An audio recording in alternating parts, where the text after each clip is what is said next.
We are staying on top of that breaking news out of Minnesota, where we know a manhunt is underway right now after two Minnesota state lawmakers were shot in what's being called a targeted incident.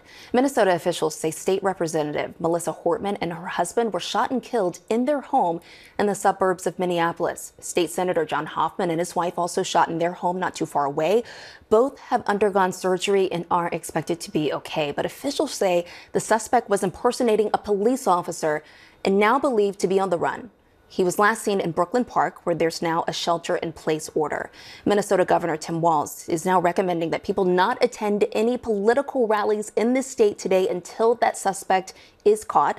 One event in Minneapolis we know has already been canceled as thousands gather around the country for those anti-Trump No Kings protests. I'm joined now by someone who served alongside Melissa Hortman for more than 2 decades, former Minnesota State Representative Patrick Garofalo. Thank you so much for being here. First off, our condolences on the loss of your friend. I can't imagine this is a difficult day, not just for you, but also the state of Minnesota and the country. Patrick, what went through your mind this morning when you heard about these shootings? Well, thanks for having me on, Morgan, to talk about my friend Melissa Hortman. First thing I should say is that in this time of hyper partisanship, Melissa was a Democrat. I'm a Republican. That really has nothing to do with anything that happened. Melissa Hortman was just a really good person who worked really hard. Certainly had disagreements on issues, but she's the kind of person that cared very deeply about people and understood her duty as a legislator to seek compromise and work with the other side of the aisle. This is an act of pure evil. It's all violence is bad, but political violence is an exceptionally concentrated form of evil, and it's someone that is going to be. It's a big loss for the state of Minnesota, and she's going to be missed.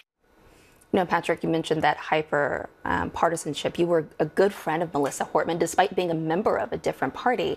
Tell us what it was like to work alongside her. I'd imagine that you guys didn't agree on everything, but you developed Right. a friendship as well. How did that blossom over the past few years? Well, we got elected together back in 2004, and as you can expect, about most stories with friends, um, don't are not suitable for a national TV audience, the most funny ones. But I'll tell you that she's a genuinely compassionate and caring person. The story I've been sharing with people today is that back in 2022, it was a very successful political night for Melissa Hortman. She had gotten reelected as Speaker of the House. The Democratic Party in Minnesota had gained full control of Minnesota government. It was a big win for her and for her party, and she had led it. And as a Republican, I was devastated. I'm not going to lie; it was a very tough night. And in the moment of her victory and success, my friend Melissa Hortman took the time to call me to see how her friend Patrick was doing. And that's the kind of person that she was. Just a um, stand up, tell you to your face what she thought. Sometimes you agree with her, sometimes you disagree with her, but a fundamentally good person and a real big loss. Not for Democrats, not for those in politics, but the state of Minnesota. Today we've lost our political innocence in our state, and this is a devastating loss for our state. Hmm. And Patrick, I want to shift to the investigation because we know that the suspect, according to police, had a list of other Democratic politicians. Is there something to be said here about lowering the temperature? Yeah, so I lose track, Morgan, of what's public and what's not. So if I appear cautious, please understand that's I'm not concealing anything. I just don't want to spread disinformation, but I do want to give a huge round of thanks to law enforcement. The facts of this case are that the shooter had stopped by State Senator John Hoffman's house, shot and wounded he as well as his wife. They are in surgery. They have come out of surgery, and they're cautiously optimistic they're going to recover. A smart thinking police officer at the scene thought, "Hey, we should go check on Melissa Hortman and see." And they drove over to Melissa's house, Melissa Mark's house, and that's where they saw the fake squad car in the driveway.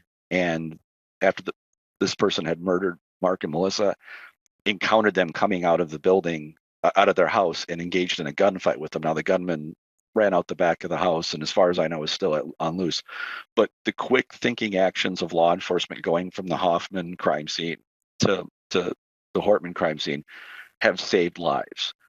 There was a hit list in the car, law enforcement has shared with us. This is a person who was going to be on a rampage going across Minnesota, and the quick thinking actions of law enforcement have saved lives. So to answer your quick question, yeah, there's going to be a lot of time to talk about this, but all of us need to understand that this venom, hate-filled sewer stream of politics that has become the normal, like it needs to stop. And this is the consequence of the negativity and venom. But today, I'm thinking about my friend Melissa Hortman and our loss of a really good leader and a really good person.